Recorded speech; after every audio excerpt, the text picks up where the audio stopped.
it's your boy Rob. Welcome back to the channel. If you're new, hit that subscribe button below and let's get started. So first of all, I'd like to wish everyone a happy new year, and it's hopefully going to be a fantastic one for me this year as far as collecting and everything else goes. My Nintendo Den is finally finished, so a tour coming up shortly, so I'll be planning on spending a lot more time in here, hanging out, playing some retro games, putting Lego together and just having a good time with the wife and my good old Zelda, the good old Corgi.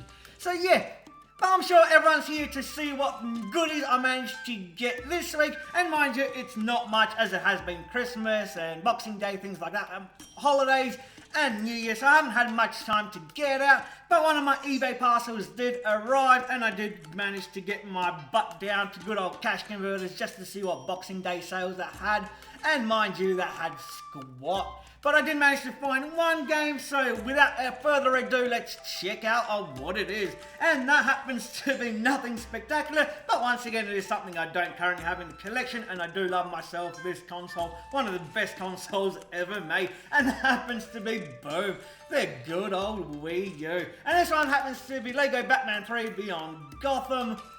Like I said, on the Wii U, I paid 12 bucks for that one, so absolute bargain, even if I say so myself. Mind you, a lot of the Lego games are technically classified as shovelware, so they don't fetch a pretty penny, so that is quite good for a collector, as I am trying to get as many of these games as I can, especially for the Wii U, because unlike most people, I actually do enjoy myself some Wii U. I think it was a great console, a little bit confusing as to what it was, but it was basically the predecessor to what the Nintendo Switch is currently. As you can see, pretty damn good condition, even if I say so myself, even if it is a Cash Converters game.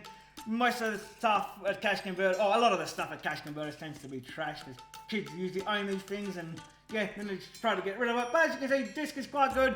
It does have all the inserts, no precautions manual, because by that stage they stopped producing precautions manual, and this one even has some kind of gift. Some kind of gift for the Nintendo Club, and that hasn't even been scratched off, so pretty damn good. And now just having a quick squeeze at that disc.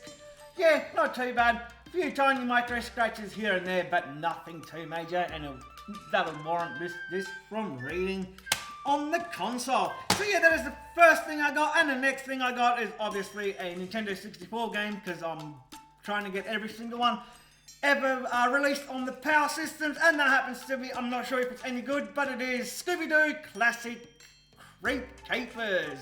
What did I pay for that? 25 bucks for this one. Not bad.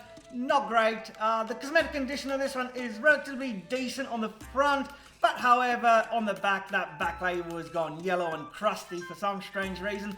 And even if I say so myself, that front label has got a little bit of tears here and there and has gone a little bit crusty. Most of the time, these tend to be a little bit more shinier, but this one's a little bit more rougher. But all in all, not too bad. 25 bucks for a Nintendo 64 game these days is a pretty damn good bargain, even though it is like, you know, Scooby-Doo and Lego stuff and less known or less popular games. So that is pretty damn good. And finally, one of my eBay purchases has arrived. My wife did crack this one open, unfortunately, so we won't be doing a live opening. But I do know what this one is. It is another Nintendo 64 game, nicely packaged. This is probably from a seller I've bought many games before, because it is always nicely packaged and always has stuff like plastic wraps. But this one is good old Robotron 64 on the Nintendo 64. What did I pay for this one? 50 bucks. So yeah, this one's a little bit more expensive. As I did say, a lot of the Nintendo 64 games these days do fetch a pretty penny. Especially if they are more popular or quite a lot towards the tail end of the Nintendo 64, where there weren't many people buying and they become highly sought after and collectible and do cost a lot of money, especially things like Snowboard Kids 2, which is about $1,500 for a loose cartridge. But as you can see, this one, I'm not having high hopes for this one, even just from that crappy basic sticker. Usually you want to try to sell your game, and obviously they didn't even try very hard to make this game desirable for anyone with those good old blocky graphics. Looks absolutely horrific. Absolutely no idea what this game is about, so keen to check this one out. But like I said, trying to get every single Nintendo 64 game ever released, so I have to get it whether I like it or not. And yeah, spotted this one for $50, so I pulled the trigger just like that, just to have another one in the collection. But overall, very, very good cosmetic condition. This guy, whoever it is selling him on eBay,